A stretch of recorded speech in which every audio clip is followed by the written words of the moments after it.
Adventurers, welcome back to the Elder Scrolls Lorecast. This is your host, Tom. I'm here with Lotus, and Lotus is driving the ship on this one. I guess, can you drive a ship? I guess you drive a ship. Yeah, you drive a ship. That's fine. Drive a boat. I don't know. Anyway, we're not talking about ships, though. We're talking about weapons across all the different games, and everybody's familiar with, like, axes and swords and arrows, but there's some weird weapons, too, that show up in only specific games, and some weapons like spears that people have been petitioning that they bring back for future Elder Scrolls games. And Lotus has done the research on this one. He's put this episode together. And so I'm going to hand this over to Lotus. Lotus, I'm excited for you to teach me some stuff about weapons that I may not have known.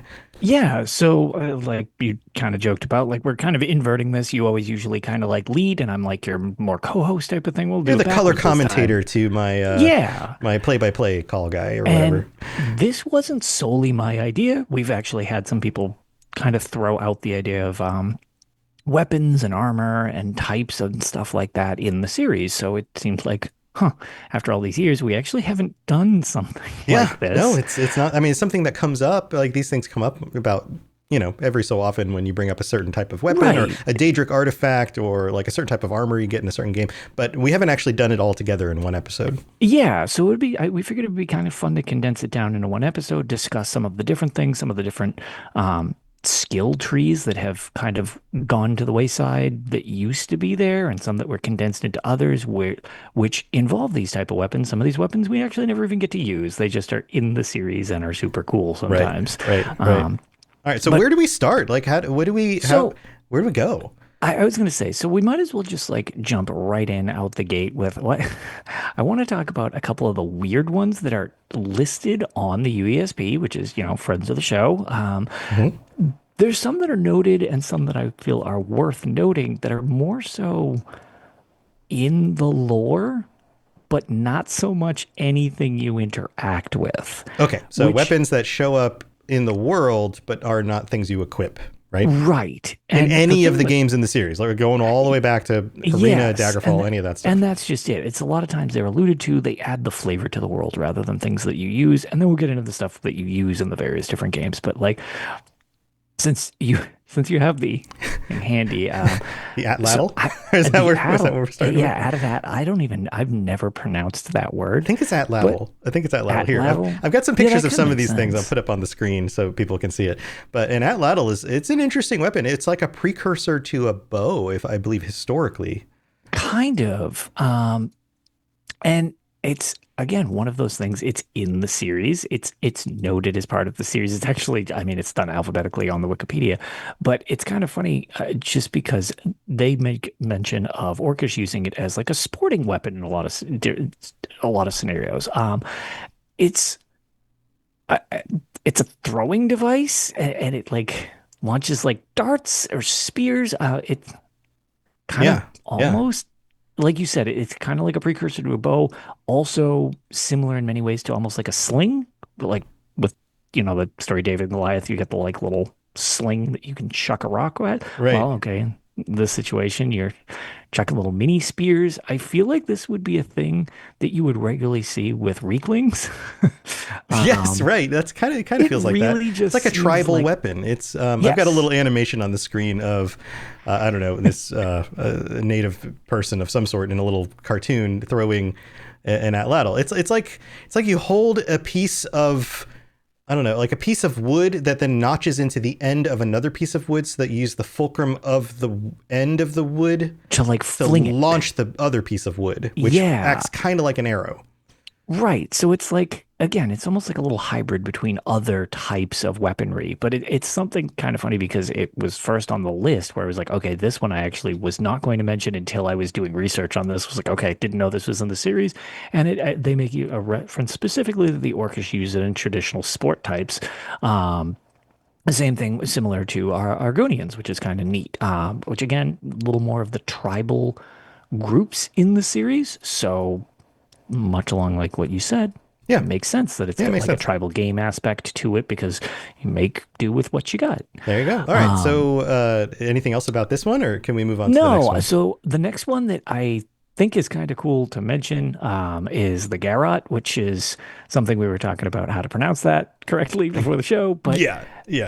This is another thing you do not use in the series, but it's really rudimentary. It's a piece of rope or a piece of twine or something rope-like that you strangle somebody with. Anything you can put around somebody's neck and then tighten so that they can't breathe so that you can kill them.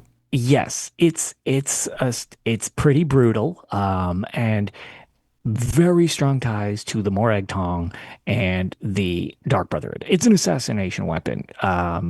That's really all it is. It's borderline not a weapon. It's just a piece of something you can use as a weapon. So it's in the Yeah. series. Right. You are not going around garroting people. That's It would be cool if you did, like in the next Elder like a Scrolls game, stealth if thing. instead of just like stealthing up to somebody and stabbing them in the back or doing some sort of stab animation, if you had a Garrett, like maybe because you choke them out, they're more quiet. It's like Well, a that was stab would be slightly louder, but because they'll go, ugh, right? Because they get stabbed. But then if you were to like choke them, then they make less sound.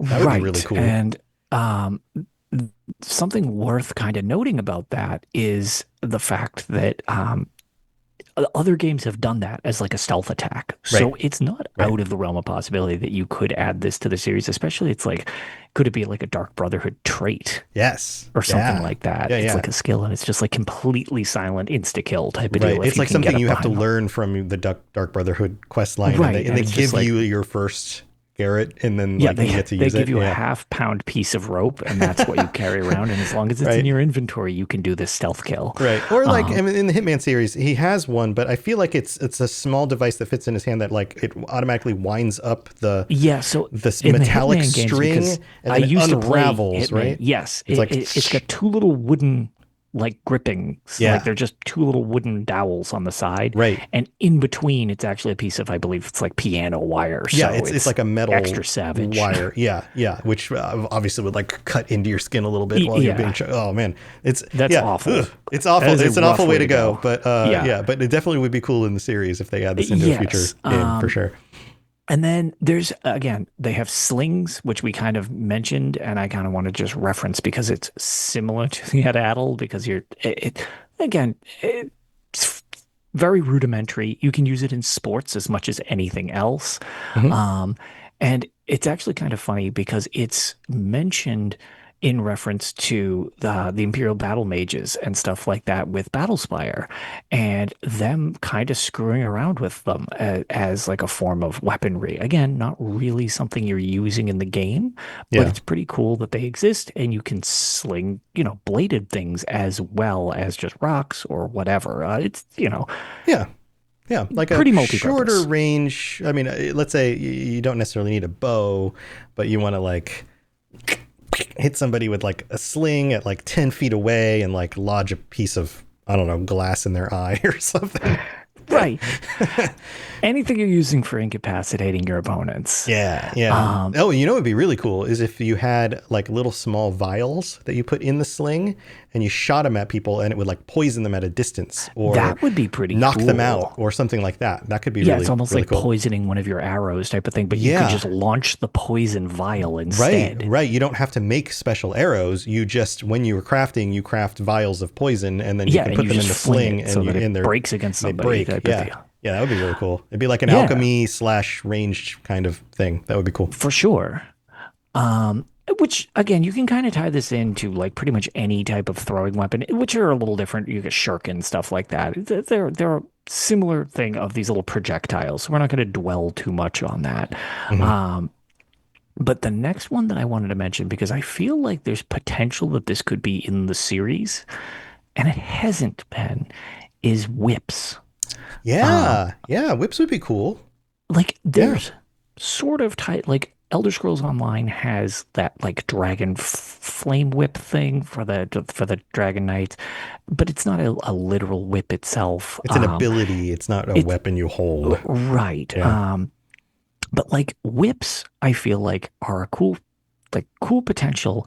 And the reason I specifically wanted to mention whips in general is the fact that Bethesda as well, granted it was machine games, but Bethesda, um, with the great success of the Indiana Jones game that came out, Oh, yeah. had a very fun whip mechanic. Hmm. So it would be interesting if that were ever utilized in the Elder Scrolls because it's setting appropriate, and it would add a little more to the variety of the different weapon types. I feel like there's some Hmm. potential there that could really cross over, especially with how fun that was. Yeah, so in Indiana Jones, you can use it to like latch onto something and swing and stuff, which is Yep, silly because a whip doesn't actually do that in that's real not how life. that works, but But it's fun, it's imaginary. But I could imagine a situation where, like, let's say you're playing the new game and early on in the game and you get attacked by a pack of wolves, and so you whip them, and then it causes them to flee. Right? It doesn't kill them, it sure. causes them to flee. Or you're in like let's say you're in a dungeon environment and there's a bunch of spiders and maybe some bandits. You whip the spiders and the spiders stop attacking you and attack the bandits because now they're afraid of you. So, because Add whips like a fear traditionally, effect to go with it. yeah, like whips traditionally have been used. I'm sure somebody out there knows a lot more about whips than I do, but I'm sure oftentimes somebody you knows would use more them to about like all of these real world equivalents than we right. do. But you use them to like wrangle cattle or whatever, right? And it's not usually the impact of the whip so much as it is the sound that spooks the animals and causes them to turn and move in a different direction. So it would work like a fear effect. Now you could still hit your enemies with it, but it would have kind of a secondary utility for creatures in the environment, which would be really cool. Yeah, that's actually I kind of like that has like a built-in fear effect or something to go along with damage. Barky T in chat says Dunmer whip does additional damage to Just damage to Argonians. with a Oh sad no. face. Oh And no. yeah, and I was gonna say Oh. it's feel like that's not totally I mean, it's lore inaccurate. accurate, so yeah. That's Yeah, what I oh mean. I was no. like, it's Mm. lore accurate. I was gonna say Oof. have some type of a weakness to whip or theoretically, I guess they could have a resistance to it. Yeah, oh, yeah, because they're so used to it They're that so they're used not to it, it afraid of doesn't it. cast the fear effect because they're just like, screw you. Yeah, they're like, whatever, my master's done worse. Yeah, Like, so I'm okay. over this. Yeah. Oh Yeah, man. so Okay. Yeah, but I like the whip as an idea because it seems to have a utility that you could use in other ways. yeah, So that's you cool. could add an effect to it besides just doing some degree of damage because also the idea of whips in general, when you ever see somebody with actual skill in using a whip, it is a Yeah. terrifying weapon. Like that Oh, would it's weird. It like to it's be with weird even how within damaging range. something like that could be. And it just even like obviously we are not cattle, but even as a human being standing within few feet of like somebody with a whip, there's that feeling of like I'm not safe within 30 feet of you. No, it sounds Ugh. painful being near Right. it too. Right. Absolutely. It's a very unique sound.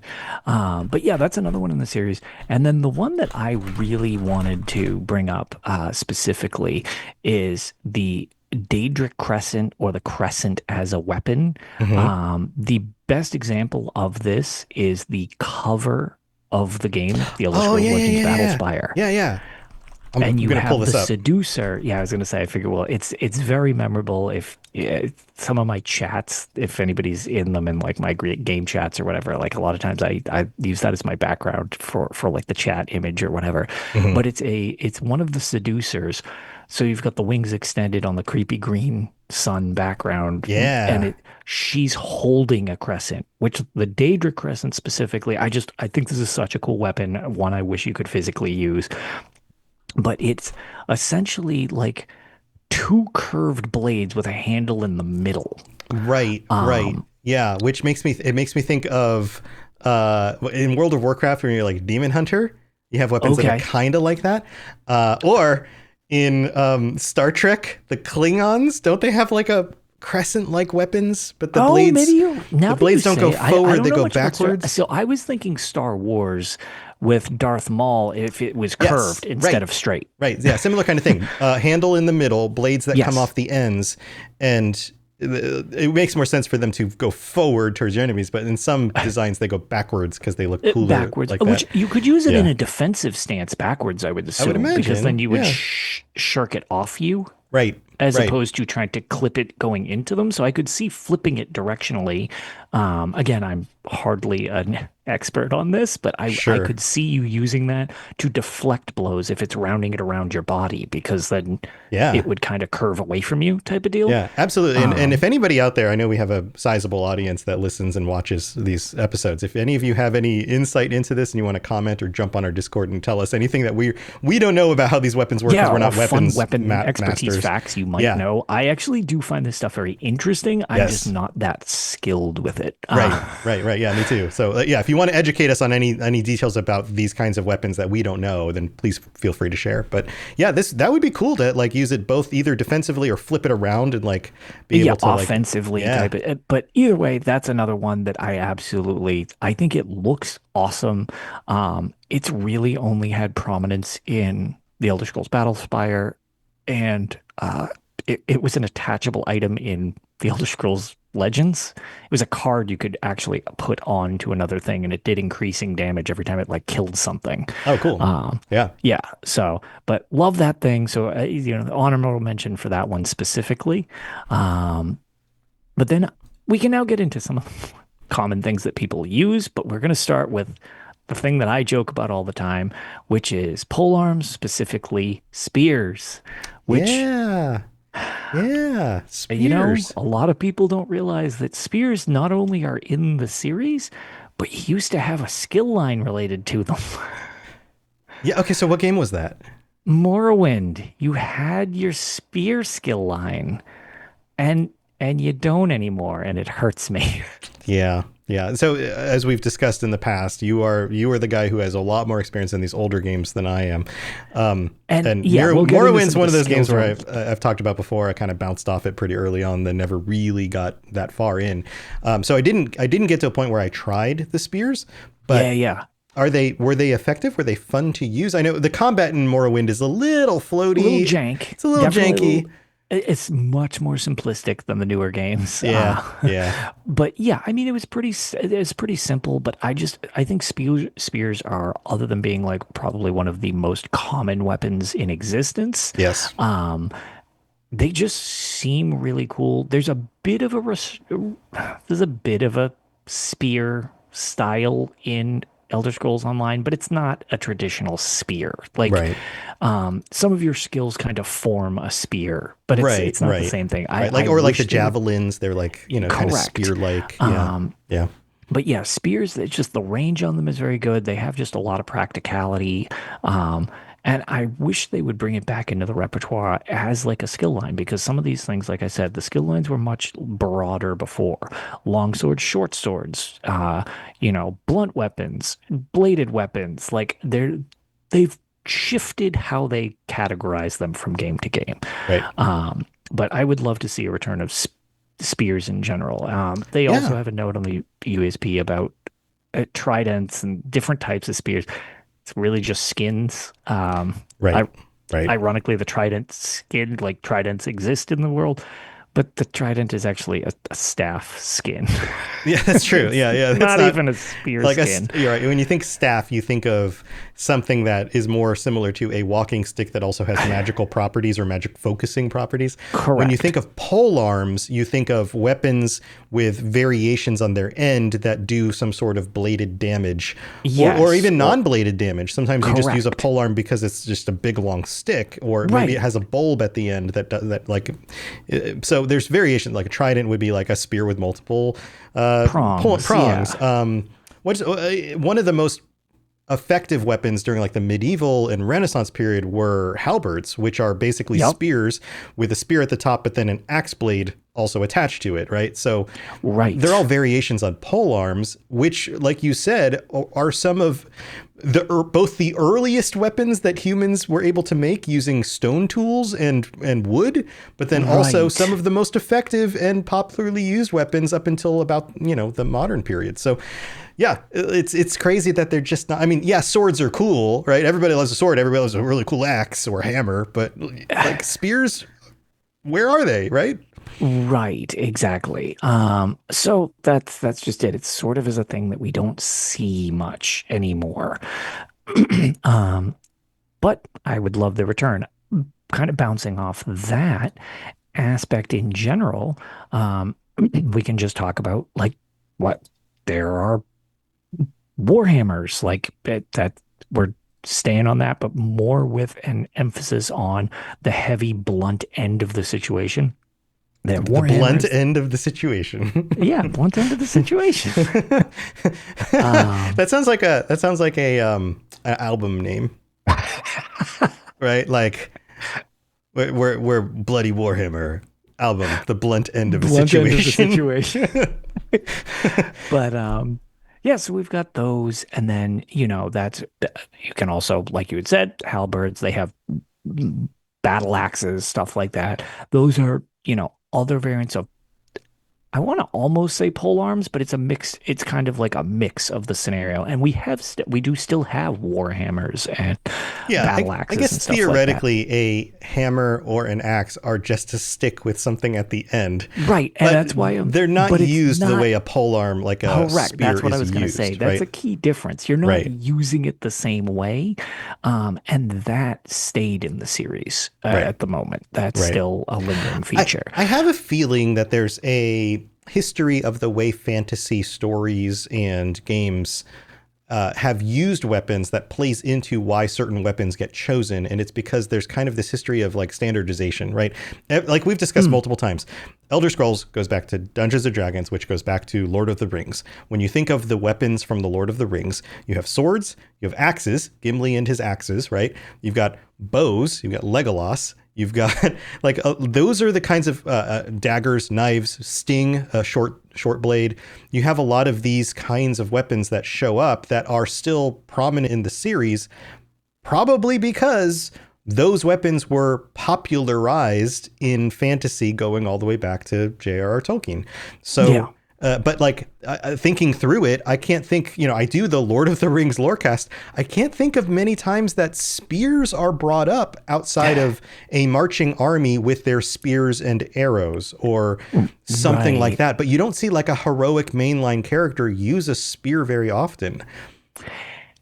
Yeah, that's kind of true, which is interesting. Yeah. Yeah, I think that lends into it because part of the fantasy of being able to play a game is to put yourself in that game as if you are a heroic character or terrible evil villain character or whatever, right? And so when you're running around as a wood elf, you're being Legolas with your bow, right? A lot of people do that. That's a popular kind of build. Or you're using a Yeah. big hammer or a big axe, or you're using a sword like a valiant knight or something like that. Right. So I have a feeling that's why those are in the series more than spears, is because they're just more popular when it comes to fantasy literature and the history of games. Right. So that very well could be the reason for it. Um, and then on the other side of the spectrum, instead of taking these long sticks and smashing people with them in various ways, you can enchant them, which is where we get to staffs in the series, which is staves are like a thing. Like throughout the series, a lot of heavy emphasis on magic. They come with their own stuff built into them, enchantment wise, or you can kind of, in some of the games, it's more of just like a conduit for like, here's the thing, and I can just cast any spell. Whereas other games, it's got something built into it, like it has an effect on it. Right. Like in Skyrim, you can give your companions a staff of lightning or something, and they'll be able to Right. shoot lightning. And that's what that staff does. Right. Or, Right. or the one with the Everscamp.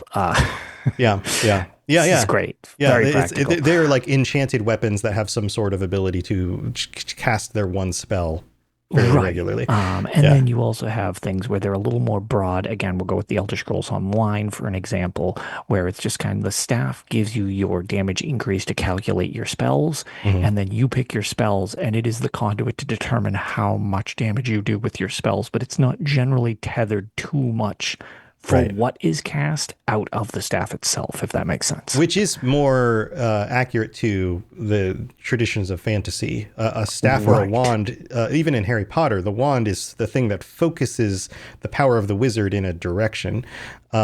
Gandalf's staff isn't magical in the fact that like it can cast a fireball because it is enchanted with fireball spell, right? It is more of a Right. conduit, a focusing product. And that actually matches up in his history as well. I like to throw in some historical stuff here.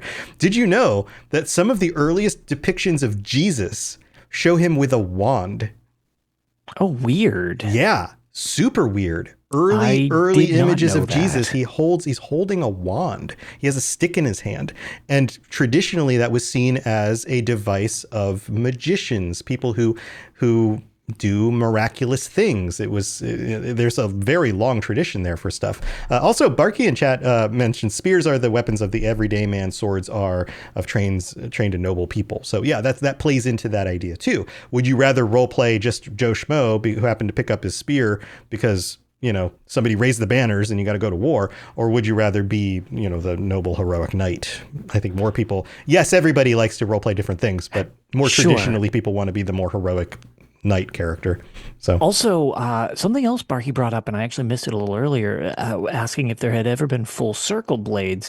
Like, I don't know the character from Soul Calibur, but I do know what they're talking about, referring to like chakrams. And there's actually no specific reference that I saw to chakrams in this series, but I totally know what you're talking about with those. Pretty cool weapon. I know about them from this weird series called Dynasty Warriors, if anybody knows what Dynasty that Warriors. is. Where you leveled hundreds of people You at a literally time. extinguished the continent. Right. And then you watch a lot of cutscenes. I think I got, Sure. back when I got my PlayStation 2, 3, 2, Two one of the that came games. out, Dynasty Warriors 2 and Cassin were the two games I got with my PS2 because like Yeah, I bought a used both one look at awesome. GameStop because I was poor, and then they were like, "Hey, you'll throw in an extra game for like whatever the discount was," and I was like, "All right, let me try Dynasty Warriors, whatever." Super fun, brainless fun. If you And just want to like hack and slash. well, it lasted like a week, and they had like a return policy, and I brought it back, and the guy was like, "Not into it," like I traded out for like I don't remember what it was like. I mean, it's the same thing 1,000 times.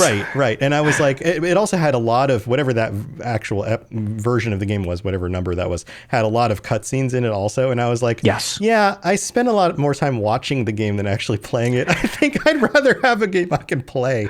And then I picked up like Cool Borders or something instead. Nice. I don't remember what it was. Yeah. Yeah. So, okay. So more traditional weapons. Are there any others on your traditional weapon list that you want to cover? So on the traditional weapons, I mean, most people are aware there are one-handed and two-handed swords of varying degrees. And those are also- across the entire series. That's been a common thing in the series. And why I kind of want to reference it's like sometimes it's looking for short blades, long blades. Sometimes it's one-handed, two-handed, but then they get rid of the blade aspect. It's why this is kind of all lumped together here, where it's like you have tantos and katanas and daikatanas and all these daggers and all these different variations of Straight blades. swords and Straight swords, exactly. Zweihanders or whatever those are. Exactly. That. So like there's a huge swath of swords, and it would just turn into us listing all of these kind of more common weapons that we're going to get into at this point. But like there's the swords, which also get put into the blade category in some games. Kind of depends on the game. Like sometimes there's long hand, and then there's the blunt in blunt weapons in some games, and other times it's one-handed, two-handed again. So it's like they even trade categories where all these are because there's axes, swords, hammers. All of these things are kind of just, I don't want to say interchangeable, but most people will know what these items are. And they kind of have their variants, which changes per game and how they're categorized, almost like how the game feels you should group them for play style. So an example would be in Oblivion, you have bladed and blunt, right? Right. But in Skyrim, you have swords. You have things that upgrade your swords. You have things that upgrade axes. You have things that upgrade hammers.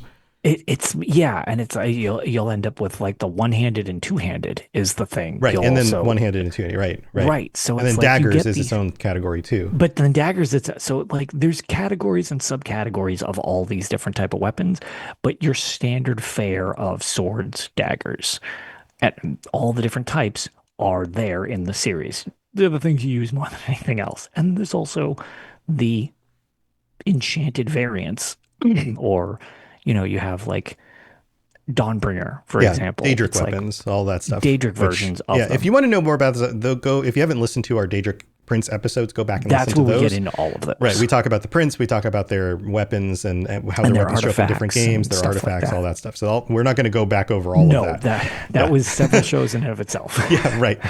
So, but yeah, there's a lot of variation across those, and they tend to have even more intricate designs, or some of them even kind of break the mold of what I'm thinking, like Molag Ball's hammer. Yeah, the it's mace of blunt, Molag Ball. the mace, but it's spiky, right? Because maces can be spiky, even though they're blunt weapons. They're kind of in between being sharp and blunt at the same time. And then it's sort of like, but maces can also have points, and then like, for example, one of the ones that's on the thing, and you're definitely more of the older series. I used one in Arena. You'll have flails. Right. Oh yeah. Flails. Which is just basically a spiky ball on the end of a chain with a pole. But it's like, okay, well, that's sort of like another in-between thing, not something still in the series or anymore. Morning Stars. Morning Stars would be like that mixed with like a whip. Correct. So it's like, are there any Morning Stars in any of the games? I'm not sure there are. I think there was an Arena. Arena had Morning Stars? We'll have to look this up. I'm gonna Google this while you continue talking. In the background, because I feel like I had a Morning Star Arena. briefly. Like I didn't even think to ask this question when we were like working on the topic. Morning Stars are cool. Morning Star. Okay, you keep going. So, are there any other weapons that like Daedric Princes have that are really distinct from most of the regular and that's stuff? just it. A lot of them are very creative takes with their enchanted and really detailed version of something you would recognize. Yeah, I'm getting nothing when I Google Morningstar Elder Scrolls Arena. Then. Maybe I'm just thinking of a mace. It might, I might have just been thinking of a mace then. Maybe, yeah, like nothing. Yeah, maces come up. Yeah, it's going to be a mace that I was come thinking up of. At all. With all those pixels, sometimes it can be hard to tell. Yes, it's true. It's true. Lots of pixels. Also, thinking way back to dabbling in Arena. It's not the game that it's not like Skyrim where like every so often you're like I'm booted back up and loaded some mods and play a game. I did that for the playthrough for everybody's enjoyment, and we won't be playing Arena anytime soon. Right. But so that's I feel like that covers a lot. And Hercine's correcting us here. The Morningstar is the spiked ball mace. It doesn't have a chain on it. That's what I mean. I was going to say. So, and that's why I'm like, I might just be thinking of a mace in series, like in Arena, but they might have had one that looked like it had spikes on it. Okay. So, okay. But anyway, there's different variations on like where you put the spiky ball, where if maybe there's spikies or not. Is it on a chain? Is it on a chain? The pole itself? Right. It just makes sense. There's just these simple variations, but they get different names. Yeah. We'd be remiss to not bring up, it's been long-standing in the series, but, I would argue everybody's favorite they even had that video on it where everybody's a stealth archer. Yeah, which I was surprised to find out was not the most popular choice. No, it is not. Even though everyone jokes about it.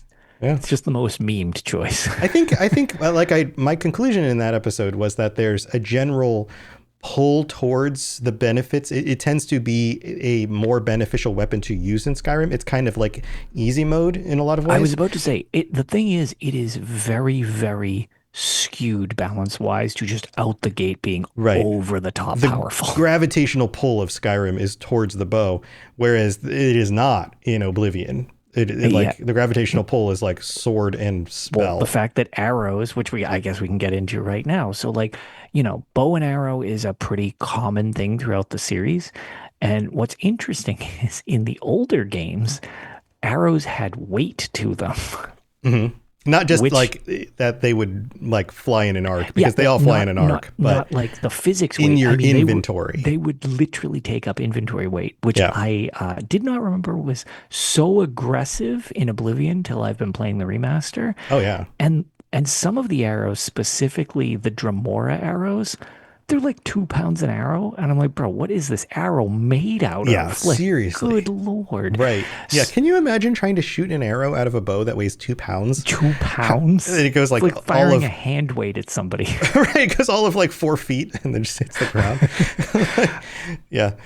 Ugh. But Yeah, that's one of the and jokes then about weapons across Elder Scrolls in general is that even it's in the weights too. Skyrim, the weights are just totally up. All The they're weapons are whacked just out. way too much. Like there's no Yeah, way you're swinging a 12-pound sword at yeah. somebody I was and yeah. being able Most to people keep don't up. realize Yeah, what the weights of some of these things are. right. They're Like supposed to be very light so that you don't get actually worn swing out, them. so that you don't wear Cor- yourself out when you're fighting him. Because if correct. you can only swing it 10 times before you're just like it's like I just had a workout. I mean, think about it. If you pick up, I'm pretty regular dude. You're pretty regular dude. If you pick up a 20-pound weight at the gym, how many times could you actually like move it in a swing motion So before that's you'd be out so of breath and had to put it down? that's just it. So one of the things I like outside nerdy stuff, I love going to the gym and thinking of doing like a lot of that stuff. And I'm like, dude, if I'm doing that for 20 reps Yeah. and it's like a Heck, 20, even like a you're five doing pound weight. overhead pulls How or many something like reps? that, Yeah, how many reps could you move in this well, kind of this is what I'm motion saying. with Like a 5 pound you're weight until you thinking, have to put it down? sometimes, and that's just it. It's like when I'm doing stuff and it's like you're doing stuff for reps and I'm like, dude, this is me like intentionally doing, okay, I'm in my 12 to 15 rep range here type of deal. Yeah. Hmm. That's not a sword fight. That's like No, no, you a need to be able to. really brief skirmish just getting into a fight. You Right. need me to do that for 2, 3, 5 minutes straight? Right. Or an Like hour because you're on a battlefield on the surrounded by the battlefield, it's enemy like, and you're going to have to swing your blade right, it's 300 times. There's no correct, because way. then it's like it's not a 1v1. It's like Yeah. absolutely no. No, that It's weapon not a needs to be thing. barely heavier than your arm so that you can keep moving it. Yes. Right. So, yeah. Oh, So there is so yeah, so there's your tradition back to our very heavy arrows. There's traditional bows which have been around since pretty much the very beginning. There's always been the assassin sneaky class. And then in Skyrim specifically, you have that expansion that brought crossbows with Dawnguard. that's true. Yeah. Crossbows were added in. And crossbows, They again, were. were a very traditionally common weapon, especially in medieval warfare. They were very effective because, Yeah. especially at short range, the amount of pressure you could apply Yes. to the bolt was enough to pierce through armor. So they gave them a lot of damage, but Mhm. counterpoint to that is they are very slow to load back up to fire Right, again. right. So you need Whereas, to make like your shots count. like a longbow, you can shoot more quickly, but it's also a very large bow that can travel Yes. long distances and is Correct. better for It's also a based volley. on the strength of you continuing to fire it as That's opposed true. to an automated mechanism where it's coming out at the same force every time. That's true. That's true. Yeah, yeah, but yeah. That was a cool addition. Crossbows to Yeah, it's kind of neat. Skyrim. And then I had to end this and kind of bridge the gap is I just figured it's worth noting that there are a plethora of shields throughout the series, which not necessarily what I would consider a weapon, although you can use shields as weapons, which is why I wanted to include them. Um, Generally, they're considered part of your defense, but at the same time, they are equipped in your hands as like a weapon slot because in some of the games, you will unlock perks that also allow it to combat back and knock your opponent's weapons out of their hands, and it does damage and stuff like that. So it's not your stereotypical weapon, but it's almost like a hybrid between what you're wearing to keep yourself alive and also a good way to smash somebody in the face and get them off you too, or maybe disarm them. So Yeah, yeah, yeah. So shields, again, another very traditional thing. There's no surprise that those are across the series because yeah, you have to protect yourself. If you're going to be facing down a foe with a big, sharp, pointy thing, then you need some way of making sure that if you get hit with a big point, sharp, pointy thing, that you take as little damage as possible, right? exactly. So that kind of covers those.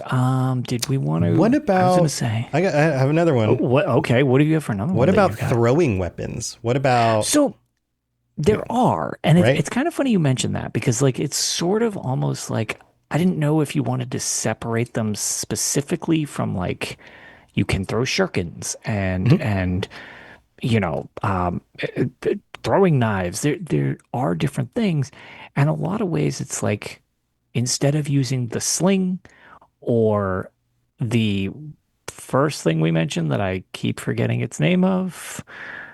Starts with an A. Where is it on my Atlatl? list? Thank Atlatl? you. Yeah, yeah, Never going to remember that. yeah. As opposed to having an instrument do the flinging of the object for you, your hand is perfectly useful, which which is great for throwing stars, Yeah. you know, That's one thing I don't know as much about the history about is throwing stars, because I feel like that is something that in pop culture we connect to ninjas and the throwing star. And Sure. like, but how effective would that really be? I mean, yeah, you don't you want to would get need to- cut open. And if you have like a 2-inch, thing lodged in your chest, that's not good. But at the same time, I mean, you're not stabbing How somebody lethal is it? through. And also, like, how much pressure do you have to put behind something like that for it to really, and how far is that even effective? It just So seems, I would a little assume, and odd. obviously, if anybody has any more knowledge of this, they can definitely correct us type of thing. But I would assume as long as you learn the proper technique to throwing it, you could probably do some pretty decent damage with them. Yeah. Yeah. Especially if I'm you thinking- hit a specific place, like someone's neck. Sure. Right. But like thinking, I don't know if have you ever been axe throwing? No, I haven't. It sounds Okay. fun. Yeah. Yeah. Yeah, so I've been a couple times, and it's like it's funny that when you think about it, you do need to sort of get a hang of it, I guess to say, because you can't just chuck it like a lunatic, Right. because There's a if you don't technique. hit the Yeah. bladed part into your target, it just bounces off, and then it's like throwing a stick at somebody, and it's like, ow, that Right. hurt. What's the matter with you? You As hit me with a opposed heavy to stick. Ouch. Yeah. Right, as Yeah. opposed to the bladed end going into the person. Actually, I was going to say, here, seen mentioned doing axe throwing a couple times. The other thing that it reminds me of, I don't know if you or anybody in chat or whatever has ever done any of those like Spartan races or any of that stuff. No, not this guy. One of the events we do at Spartan Fenway, because I actually kind of like doing those, like the 5K obstacle course things. The Spartan one's a tad more sadistic, I feel like, than some of the other ones. But there is actually one where they have a giant wall of bales of hay, and you actually grab a throwing spear and you have to chuck it and get it to stick in, or you're punished by having to do burpees. Nice. Okay. So, and it's one of those things where it's like, to get the distance out of the spear and still have it straight is trickier than it's. You can't just hurl it like a lunatic, because then it'll go sideways, it'll flop into the ground and stuff like that. Yeah. So there's a technique to it that I would imagine throwing stars or shurikens Or even throwing a knife. Something as throwing simple as a knives. knife. Yeah. It's got a technique to it where I'm sure they could be super effective if you're good with it.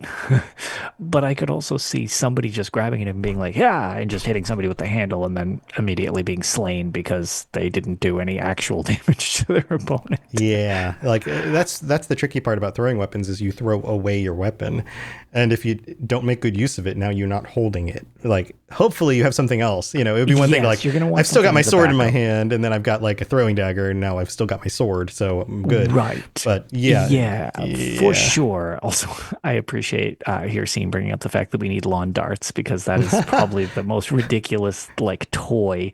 Just like, Yeah, here are you giant could- spikes. Right. Well, speaking of, but darts you can weaponize darts, especially if you You like totally poison can. tip them, Yep, and like poisoned. Very hit somebody similar with a dart, along the line of or like a poisoning your blow arrows dart or- gun, like a, Yep. like, yeah, Yep. that could be a thing. Without I a hadn't doubt. thought about that. Yeah, Okay. totally could fit. Totally could fit.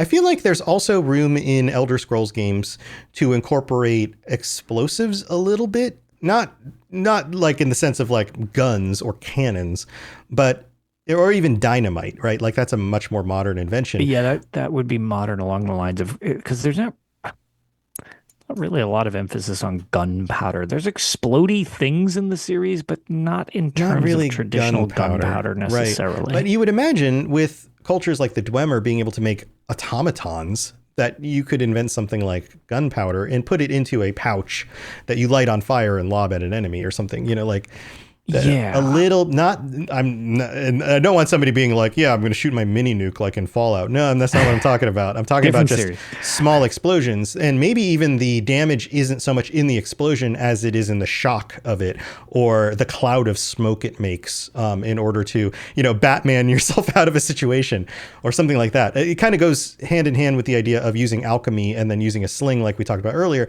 to fling potions.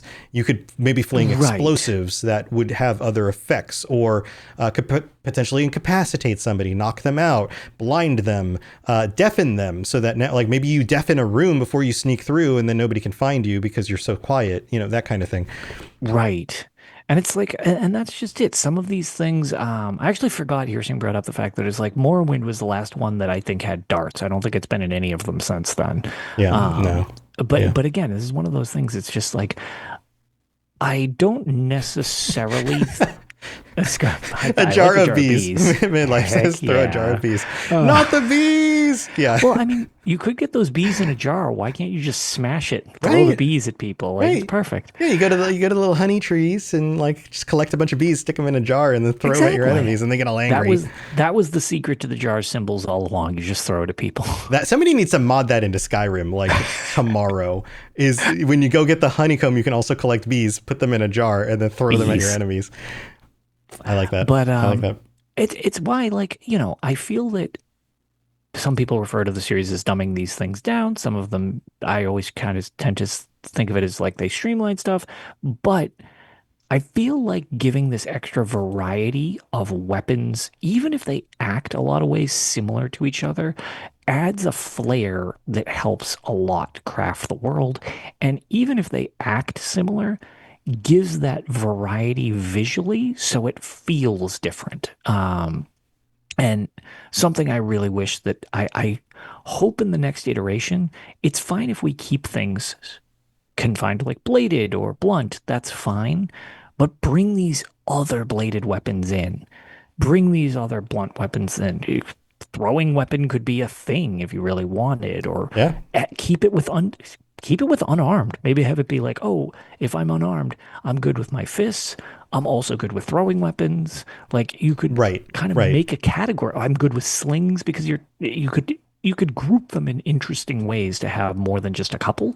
The Um, other category, just yeah, just the other. other category. Like, or exactly. Like or you could go down the path of being like a weapons expert, and so now you have capabilities with things beyond common weapons. that's Like sure. that's like an old D&D thing, is like everybody can figure out how to pick up a spear and stab a thing, but if you're going to use very like a katana, that takes training, but also Right. so would a sling, right? Like it would have to be in this Exactly. category of like you really got to work at this a little bit in order to make it useful.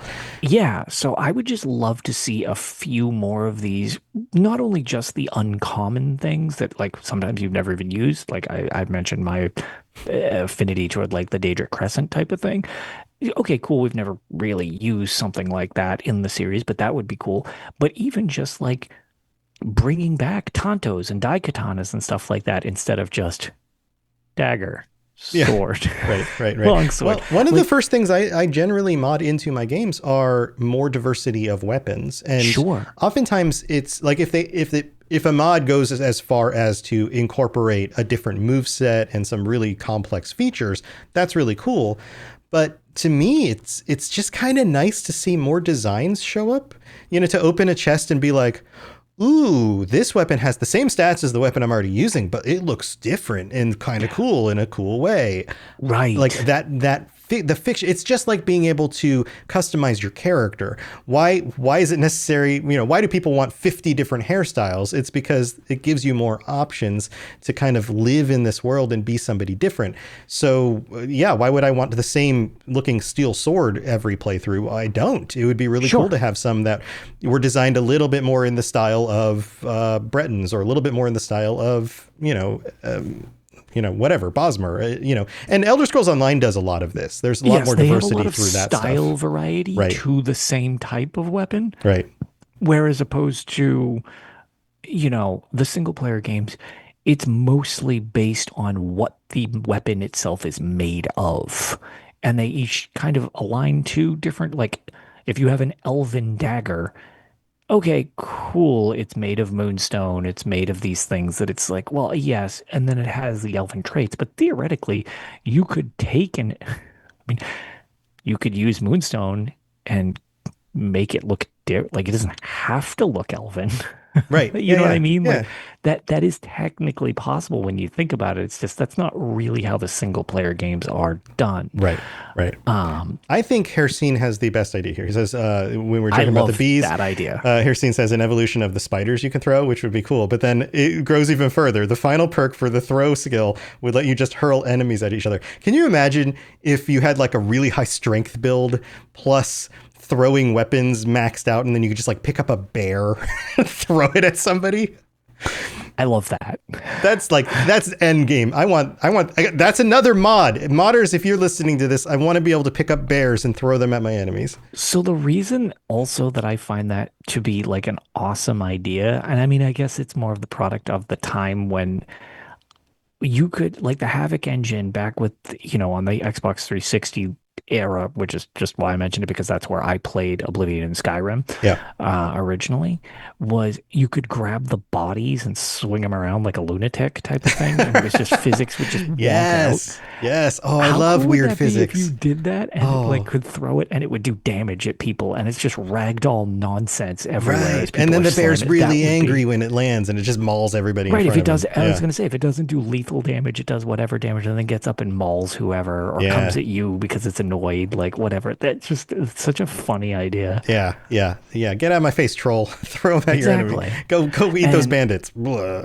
You know what? The only one, because I was going to say, figured we were done, but we'll throw one more in to end it. Um, Scrolls are actually like, Oh, yeah. I almost want to say they're weapons of a type. They're items. I mean, They're sort kind of an like- it's one of those sort of in between things. It's kind of like having a staff that's single use. I was going to say, Yeah. it's just a paper staff. Paper staff. Yeah. It's a paper staff, but very similar. It's just like a magical conduit type of deal. So I figured we'd be remiss if we actually didn't mention that. That actually wasn't even listed with weapons, but it's just kind of thinking that it's kind of funny that something as simple as paper in the right hands in the series is actually like a form of weaponry, which is kind of true. neat. That's true. Yeah, and a scroll only playthrough is something that's pretty common among YouTubers to be able to there be you like, go. So perfect. can you Perfect play the example. game There you go. only using scrolls to fight your enemies? And you have to find a way to make a lot of money to then collect a bunch of scrolls and get to places where you can find more scrolls. So it's very difficult, especially because they're single use. Right. And then you have to get really creative because they're different kinds of spells. So you can't just be like, oh, I'm just going to find a bunch of fireball scrolls. Like you just get what you get. So You get what you sometimes you get. have to like confuse them and get them to fight each other or, whatever other abilities. And I feel like that's one of the brilliant parts of these games is the flexibility to approach them in non-optimal ways, to be able to go, I'm just going to like control my enemies' minds and have them kill each other is viable if you really lean into that, Yeah. Well, also, one of my favorite things from that I ever got to watch Ark do, my co-host from Tales of Tamriel, was Arcaneer actually, when he was playing through Morrowind, his goal was to use the scroll of Acarian Flight, that thing that's the like turbo meme of everybody's just like the guy, the high elf just plunges from the sky and goes splat in front of you. And he used that. And generally, if you use it, it launches you into the sky, and then wherever you land, you explode. So it's kind of like a joke spell. Right. But he used it to actually track his trajectory and land in the waterway of Balmora to skip having to walk Oh, there. that's great. That's great. That just It kind took of him quite a few catapult. tries, but he kept trying to calculate how close and he actually managed to land in it eventually. That's amazing. That's really cool. Yeah, I love how stuff like that is, possible. So funny. Yeah. So, But, all right. So anything Yeah, I else think that pretty much to wrap no, up I think weapons that across? covers the majority of our weaponry. I hope people found that interesting. And, if there's any weapons that you can think of, Chakrams was brought up in chat type of thing, that you would like to see in the series, I'd be curious to see if anybody else has any other suggestions of stuff we haven't seen in the series or maybe that I don't even know about that would be cool additions. Because, again, all of this seems there's a lot of room for variety. And if you look at the series as a whole, it's changed so much from what's in one game to another game. So Yeah. Very cool. All right. Well, we're going to take a quick break and then we'll be back to thank our patrons and the random UESP page. Who knows what we're going to get today? So don't go anywhere. We will be right back. This is Hamis Morak. Dragonborn, and you are educating yourself to the Elder Scrolls Lorecast. Well, Lotus, thanks for driving this episode. This was super fun to dig into weapons and that kind of stuff. And thanks everybody who actually had thrown it out to me over the last little bit. It's kind of been like a couple months. I've had a couple times people have suggested it to me. I was like, oh yeah, I definitely would like to cover that. So as much fun as I had kind of researching it, thanks for the suggestion. This was a very good one. Yeah, I mean, it's great for me too, because you're the guy who does a lot of the older games, and I'm the guy who hasn't played a lot of those games that much. So it's kind of fun to learn a little bit more about, the early parts of the series from my perspective as well. It's kind of nice to, get an education and not be the one who does the research. So I appreciate it. Sure. But real quick, I got to throw this out before we talk about our patrons and all of that. I have a new show that's launching. I've been teasing this for a little bit across some of the different shows that I do. But John from the 40K Lorecast and I are launching Retro Recall. It is a show that's all about the nostalgia of the games that we grew up with. And John and I are old. So it's been like 30 years since we played some of these games. And we're going back and we're playing, like, the first episode is Double Dragon 2, and we're gonna see, like, does this hold up? Does this feel like it did when we were kids? That kind of thing.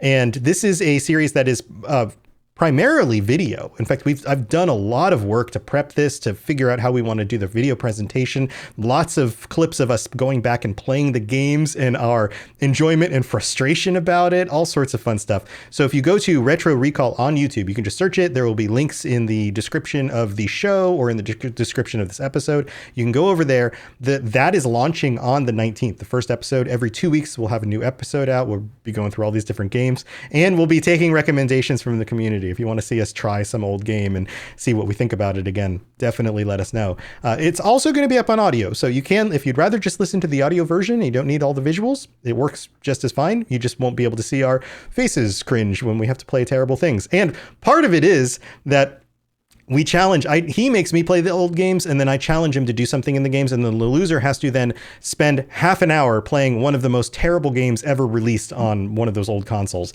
And at the end of the show, you get to witness what that is like in a description about the game and some little clips of us suffering. So I love this. That's always fun. I've been waiting for you to actually announce this, because when you told me about this, I was like, oh, dude, this is...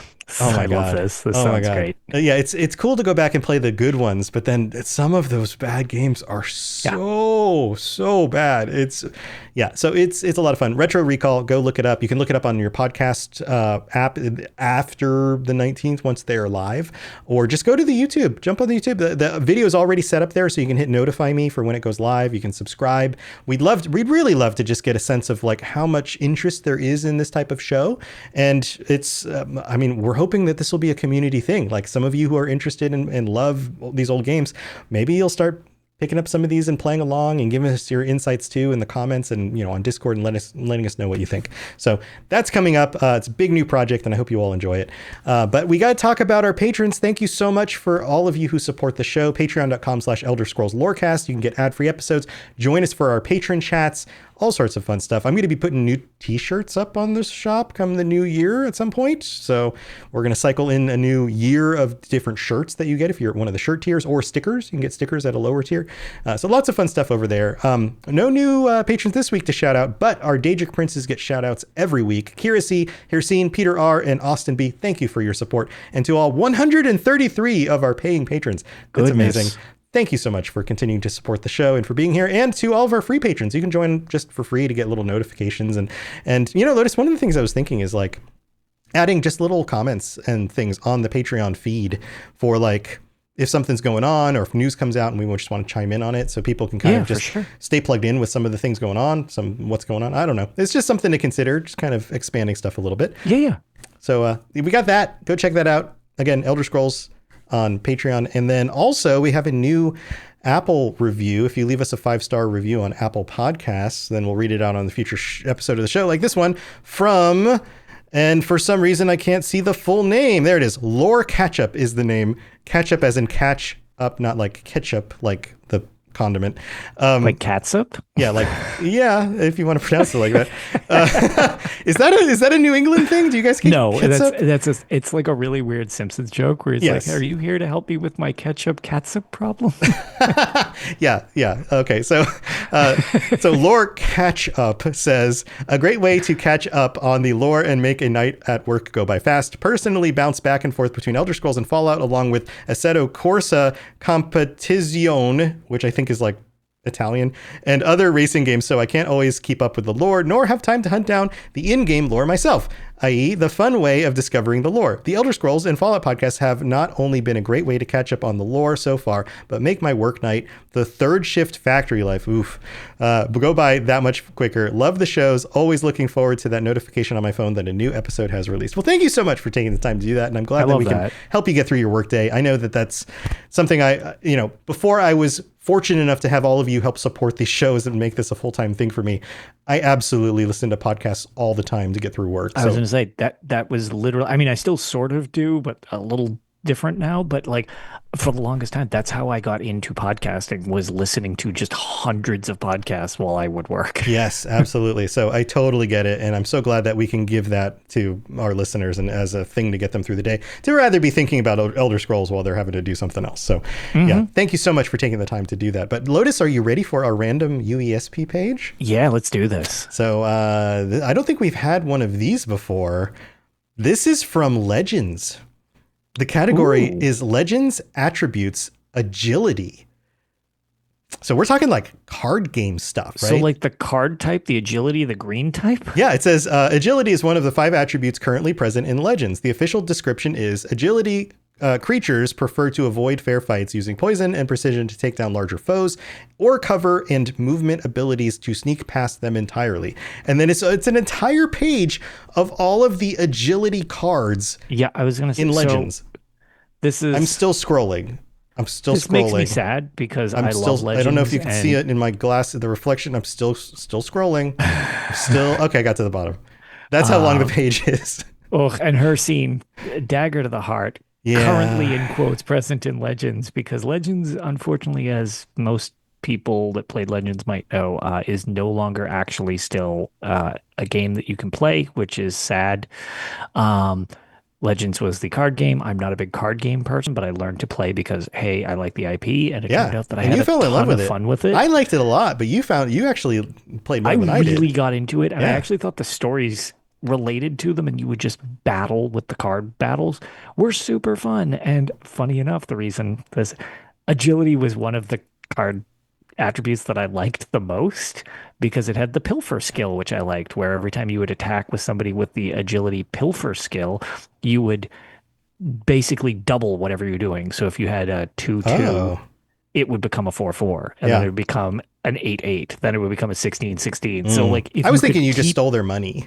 It makes a little jingly sound, and it was almost always on Khajiits. Yeah, okay. Yeah. It's been so long since I played, I couldn't tell you what any of the abilities were called or what they did. It was one of my favorite things. I always really had a lot of fun with that, so I really appreciate this random page, because it's you never nostalgia, know what you're but gonna also get. makes me sad. Yeah, and there's a big arrow on the symbol. It's a green circle with an arrow, which tracks for our episode. So there you go. Yep. I guess that coincides somehow.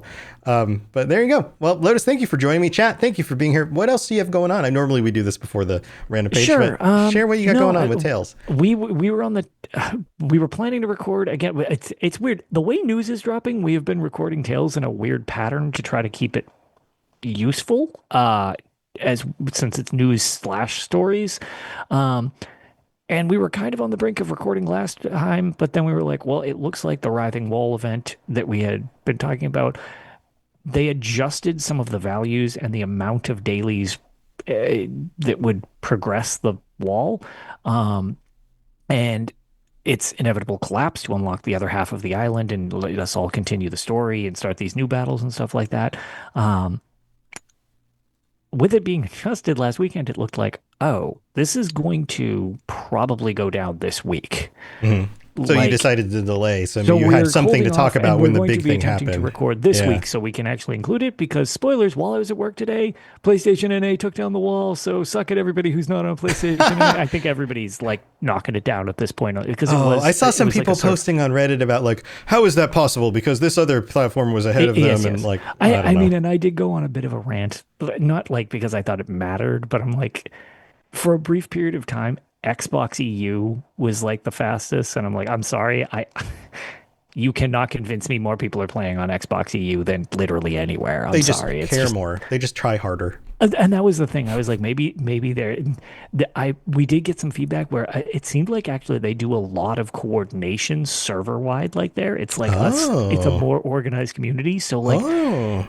That actually might have had something to do with it, but like my thought was if it's just pure volume, I was like, I mean, the PlayStation alone has like 5 times the sales of the Xbox. I love my Xbox too, but because I've got them both, but I'm like, just numbers say that that's probably not true. But if they're more coordinated in doing something, that would potentially make sense. Or if it was scaled based on percentage. It's scaled, right? Like, so if they know they have, X number of players on Xbox and they have X plus whatever number of players on PlayStation, then if I was a game designer, I would scale it based on the total amount. Exactly. I would change the amount based on the, Right. So that was kind of more so that it's like, but either way, I was going to say, I actually don't know who made it first exactly. I just know that we had it. Shout out to Lukey who posted it in our chat that we did it.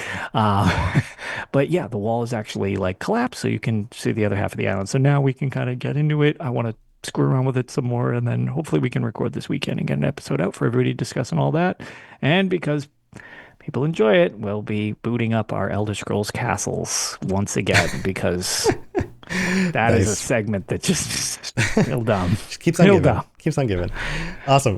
We'll go check out Tales of Tamriel for all that stuff. And then, of course, you can find my other shows. Retro Recall. Go look it up. It'll be up on the 19th and then every 2 weeks. And then also the Fallout Lorecast. All sorts of cool Fallout stuff coming. People are upset a little bit about Fallout 4 breaking some of their stuff, especially on PlayStation with the new update. But I've tried it out on PC. It works okay for me. So I think some people haven't had any issues. There's a big update for Fallout 76 coming next month and season 2 of the show. There's a trailer that just dropped today with some big reveals. That's very cool. And I'm going back through and rewatching season 1 and commenting on a bunch of stuff that I didn't actually get to comment on previously. So you can get my perspectives and some predictions about what's going to happen in season 2 on the Fallout Lorecast. And then, of course, the Lord of the Rings Lorecast. I'm getting real close to ending many episodes about The Hobbit because Tolkien's work is dense and full of interesting details. And I feel like that sounds like an insult, but it's really not. Dense is a great way to describe Tolkien's writing. It is. Yeah, it is. So it is. I don't know. It is some of the best writing. Maybe I'm biased by my love of Tolkien's work, but like the episode I did today was half an hour long about 3 pages of The Hobbit. So that's how intricately detailed I'm going through the lore. So if you want that's going on at the Lord of the Rings Lorecast. But of course, if you start at the beginning, I'm talking about the Silmarillion and like all of that stuff. So lots of fun stuff to tune into. And of course, lots of other shows at robotsradio.net. Lotus, thanks for hanging out. Chat, thanks for being here. And we'll be back next week. I hope you all have a wonderful rest of your week. And until next time, pick your favorite weapon and or maybe don't pick a different weapon and try something you haven't tried in a while. Yeah, just make sure to hold it the right way. Hold it the right way. Get real good at throwing bears at people. All right. We'll see you next time. Bye, everybody. See you later. Thanks for tuning in to the Elder Scrolls Lorecast. Check out robotsradio.net for more podcasts just like this, and join us on the Robots Radio Discord. Be part of a community of over 5,000 people who are excited about video games and so much more. Robots Radio. Games, lore, stories, community. Just press play.